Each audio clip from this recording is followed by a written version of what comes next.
আজি আমাৰ ১ নম্বৰ প্ৰশ্নটো হ'ল তাজমহলৰ বেৰ কেইখন। এই তাজমহল বহুতেই দেখিছে আৰু বহুতেই দেখা নাই। আপোনালোকে জানেনে এই তাজমহলৰ বেৰ কেইখন? যদিহে জানে উত্তৰটো কমেণ্ট কৰকচোন। তাজমহলৰ বেৰ ৮খন। ২ নম্বৰ প্ৰশ্ন, সিংহৰ মুখত কেইটা দাঁত থাকে? হয়, সিংহটো আমিতো ওচৰৰ পৰা দেখাই নাই, চিৰিয়াখানাত দেখিছোঁ যদি দূৰৰ পৰাই দেখিছোঁ। আপুনি জানেনে এটা সিংহৰ মুখত কেইটা দাঁত থাকে? ২৬টা। ৩ নম্বৰ, কোনখন দেশৰ ওচৰত আটাইতকৈ বেছি অস্ত্ৰ শস্ত্ৰ আছে?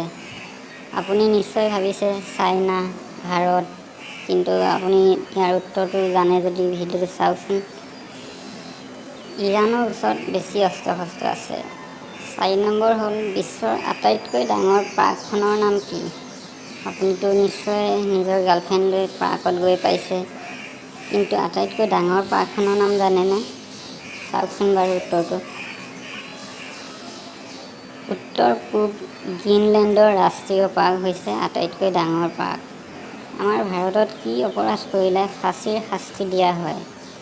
হয়, আপুনি বলৎকাৰ কৰিলে শাস্তি দিয়া হয় বুলি নাভাবিব, এইটো আপোনাৰ ভুল হ'ব। আপোনাৰ সময় গৈ আছে। আমাৰ ভাৰতত দেশদ্ৰোহী অপৰাধত ফাঁচী দিয়া হয়, কিন্তু আমাৰ ভাৰতত বলৎকাৰ কৰিলে ফাঁচী দিয়া নহয়। আমাৰ আইন দুৰ্বল। যদি চেনেলটো ভাল লাগে তেতিয়াহ'লে ছাবস্ক্ৰাইব কৰিব, লগতে থকা বেল আইকনটো দবাই দিব।